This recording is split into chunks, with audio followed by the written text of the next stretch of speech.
Welcome to an episode of InRange. Coming to you today with something a little older than we frequently profile, but we've certainly delved into this element of history in the past. And this is a Fusil De Chasse. Now, I do not speak French, do not purport that I speak French, and I probably mangled that term. But that term essentially means gun of the hunt, and it is now, as I understand it, the common use of the word in French means shotgun. And this makes a lot of sense, as this is a smoothbore flintlock musket. And in its time, we're talking 1600s, 1700s, this was one of the most common firearms of its time and place. Think of it as like AR-15s today. If a person had a general purpose firearm in their home, there's a really good chance that it was one of these Fusil De Chasse. And really, this doesn't differentiate itself very much from any of the military smoothbore flintlocks of its time, with the differential of the comb being down a little bit. But in fact, this was also made by the same manufacturing company in France, Tulle, Tulle, however that's pronounced. Again, I don't speak French. And that's the same manufacturing company that was making the Charleville, which was a military flintlock musket. And in fact, parts and design and interchangeability even existed to some degree. But these were made for the civilian market, for hunters, etc. And many of them were imported to the United States before the United States existed. We're talking about the times of the French and Indian Wars and, of course, the upcoming American Revolution. Now, I'm talking about the American Revolution and wearing a tricorn hat. Pretty obvious that I'm not sitting in the place that happened. This is, of course, southern Arizona, as you can see by the saguaros behind me. And I would be remiss to not discuss at least a little bit of the history of what was going on this side of the same continent at the same time. Between 1600 and 1821, New Spain dominated this region in their colonial efforts. And 1776, the same year in which the American Declaration of Independence was penned, that was peak wartime in New Spain against and with the Apache. And if it's interesting to think about how, as Americans, we always think about the American Revolution, but we forget about how this entire continent was embroiled in warfare at that time for well over 100 years. And I would recommend, again, this video is not about this, but I'm bringing it all into context, this book, The Jar of Severed Hands, Spanish Deportation of Apache Prisoners of War, 1770 to 1810 by Mark Santiago. The reality is, while the Americans were penning the Declaration of Independence, the war here in this part of the continent was so violent and vile that the Spaniards were collecting the severed hands of Apaches as war trophies and to indicate somehow that they were having success in what was ultimately a very early form of guerrilla warfare in a foreign place that they didn't know how to handle. So, just to put it in context, 1776, the United States is starting to be formed, and the Declaration of Independence is being penned, and the War of Revolution is coming to form a new country called the United States of America. And on the other side of the continent, New Spain is waging a war against the indigenous people, the Apache and more, for God, country, gold, and silver. So as an American militiaman coming to this conflict, you brought what you had, and what you had was probably this. You had a powder horn filled with some form of black powder, whatever granulation you can get your hands on, probably 1F. You had maybe a measuring flask like this, or you measured directly from the horn, but we don't do that anymore. These were frequently made out of horn, although this one is made out of brass. A haversack to contain and keep with you what you needed, your lead balls, some sort of wadding, and whatever else you needed in the field, and of course, your firearm. And since you were on the frontier, you probably had a hunting piece. And if you had a hunting piece, there was a good chance it was, again, the Fusil De Chasse, or the gun of the hunt, a shotgun, a smoothbore flintlock musket. And what that allowed you to do was do really dynamic things. Being a smoothbore, this gun could kind of do whatever you needed it to do within the reasonable accuracy of it being a smoothbore. You would have your primary larger lead ball, which would normally be used militarily speaking. This is one close to the diameter of the bore of your smoothbore musket. You would place your powder charge, drop the ball, put some wadding in, ram it all down. The wadding's there to keep it all together and compressed. Charge the pan and fire the gun. Now, because it's a smoothbore, you could also fire what would be buckshot, smaller round lead balls. You could put those in there. You could also put all of them in there at the same time and do a thing called buck and ball, in which you shoot a large diameter ball with multiple buckshot at the same time to potentially increase your chances of a hit, but also do more damage on target downrange, as maybe all of them, or at least some of them, would hit together.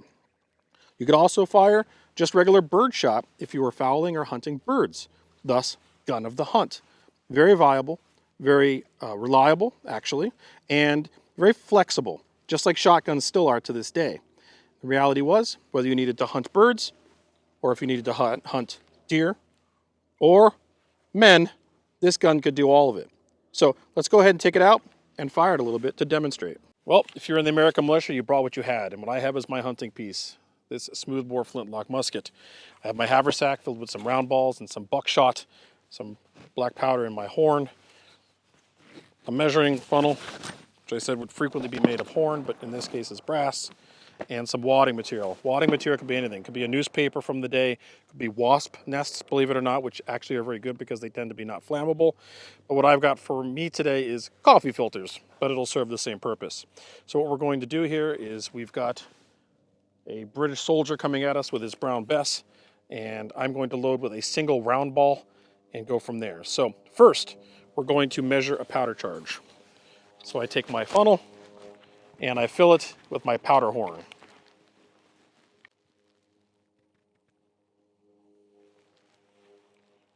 Close my horn. Plug it. Pour the powder charge down the barrel. Then I take one of my round balls from my haversack and drop it down the bore. It goes all the way to the bottom right now because it's currently not dirty. I'm going to take some of my wadding material, tear a piece off, and shove that in the hole. This serves the purpose of compressing the charge, but also making sure that the ball doesn't just roll out if I hold the gun at a weird angle. And we take our ramrod and we seat that all together.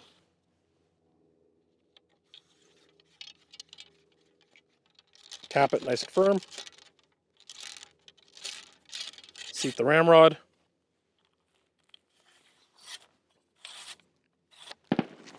And now we charge the pan. So I'm going to half cock the hammer, and I'm going to use this powder horn to fill the pan with some priming charge, which is the same powder I use for the primary charge.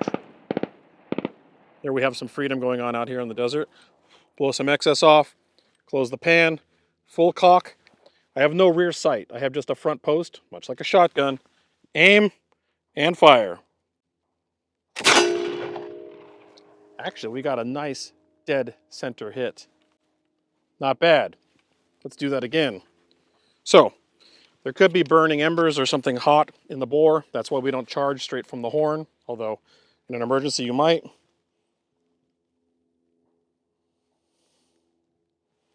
Fill my measure, pour my primary charge.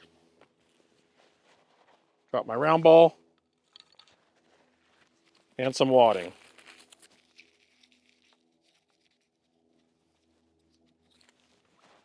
The military would be using paper cartridges, but there's a good chance that a militiaman would not. They would be loading like this. Seat this.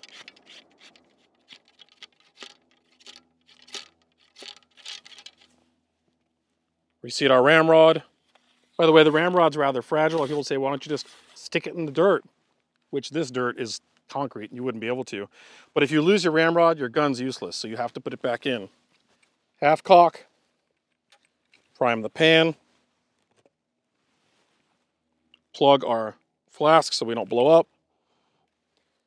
Close this. Full cock. Aim. Gosh, another nice hit right on top of it.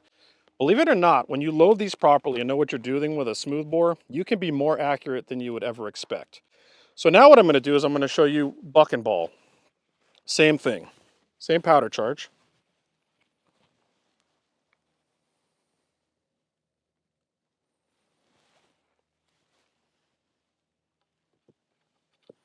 But now, I'm going to seat one primary full-size ball.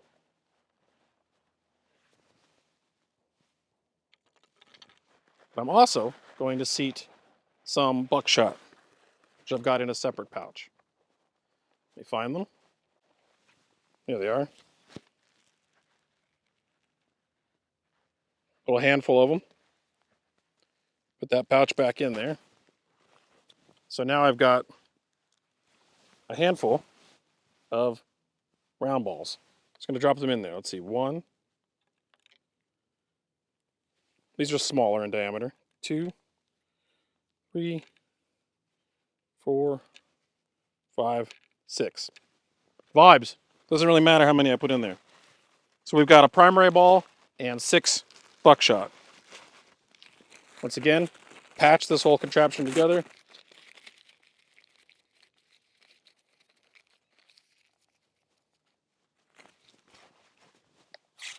With some wadding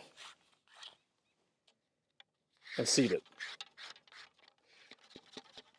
Another benefit of smoothbore is that even when they get fouled, they're still easy to keep charging and using. A rifled musket, as you're trying to seat a patched round ball or something against the rifling, become more and more difficult with fouling over time.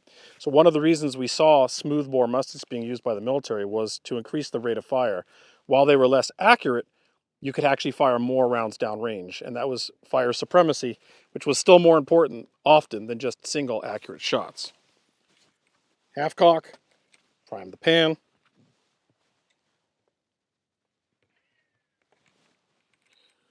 Plug my horn. And here we go, buck and ball. Wow! So buck and ball can be quite devastating. We have a primary ball here, this is the full size, and then all the buckshot hit right here. So if this was a soldier, one to the gut and a bunch to the face. Buck and ball was a very reliable man stopper. It also increased your chances of a hit with a smoothbore musket. And this is something you couldn't do with a rifle. This is a smoothbore thing only, kind of like a shotgun. Well, hopefully you all enjoyed this content. I think history is always full of myths, right? The myth of like Americans using rifles and almost rifles only, or at least the perception of that we used rifles only in the American Revolutionary War.